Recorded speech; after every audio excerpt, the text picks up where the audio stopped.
দুর্নীতির চরম শিখরে পৌঁছে গিয়েছে পশ্চিমবঙ্গ। এসএসসির ২৬,০০০-এর পর এবার নজরে ৩২,০০০ প্রাথমিক শিক্ষকের চাকরি।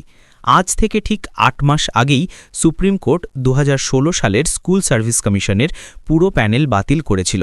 এবার ৩২,০০০ প্রাথমিক শিক্ষকের চাকরি বাতিল হবে নাকি থাকবে, সেই রায় আজ ঘোষণা করবে কলকাতা হাইকোর্ট।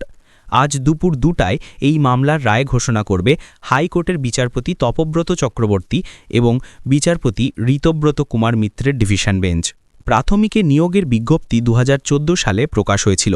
তারপর দুবার নিয়োগ প্রক্রিয়ার পর ৪২,৫০০ জনেরও বেশি শিক্ষক নিয়োগ করা হয়েছিল।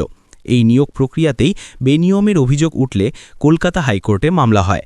হাইকোর্টে তৎকালীন বিচারপতি অভিজিৎ গঙ্গোপাধ্যায় ২০২৩ সালে ৩২,০০০ শিক্ষককে চাকরিচ্যুত করার নির্দেশ দেন। প্রাথমিক নিয়োগের প্রক্রিয়া নিয়ে মামলাকারীদের অনেক অভিযোগ ওঠে। অভিযোগগুলি হল: ১.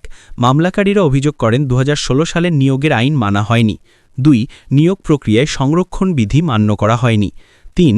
নিয়োগ প্রক্রিয়ায় থার্ড পার্টি এজেন্সি প্যানেল তৈরি করেছিল, কোনো সিলেকশন কমিটি ছিল না। ৪. নিয়োগ প্রক্রিয়ায় অ্যাপটিটিউড টেস্ট নেওয়া হয়নি। ৫. অ্যাপটিটিউড টেস্টের কোনো গাইডলাইন ছিল না নিয়োগ প্রক্রিয়ায়। ৬. মামলাকারীদের অভিযোগ নিয়োগ প্রক্রিয়ায় অতিরিক্ত নম্বর দিয়ে চাকরি পাইয়ে দেওয়া হয়। ৭. বোর্ডের কাছে কাট অফ মার্কস নিয়ে উপযুক্ত কোনো তথ্য ছিল না। ৮. শূন্য পদের অতিরিক্ত নিয়োগ করা হয় এবং যে সমস্ত প্রার্থীদের ন্যূনতম যোগ্যতা নেই তারাই চাকরি পান।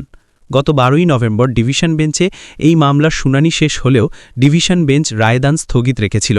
আজ সেই রায় দেবে বিচারপতি তপব্রত চক্রবর্তী এবং বিচারপতি ঋতব্রত কুমার মিত্রের ডিভিশন বেঞ্চ।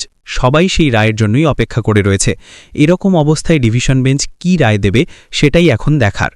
উল্লেখ্য, এই মামলায় ২০২৩ সালের ১২ই মে ৩২,০০০ প্রশিক্ষণহীন শিক্ষকের চাকরি বাতিল করে বিচারপতি অভিজিৎ গঙ্গোপাধ্যায়ের সিঙ্গল বেঞ্চ এবং সেই শিক্ষকদের পার্শ্ব শিক্ষক হিসেবে কাজ করার নির্দেশ দেয়।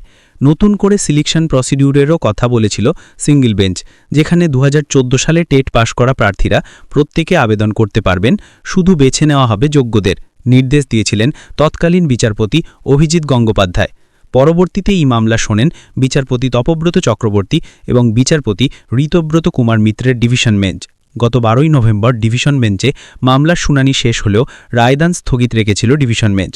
অবশেষে আজ সেই রায় ঘোষণা করবেন দুই বিচারপতির বেঞ্চ।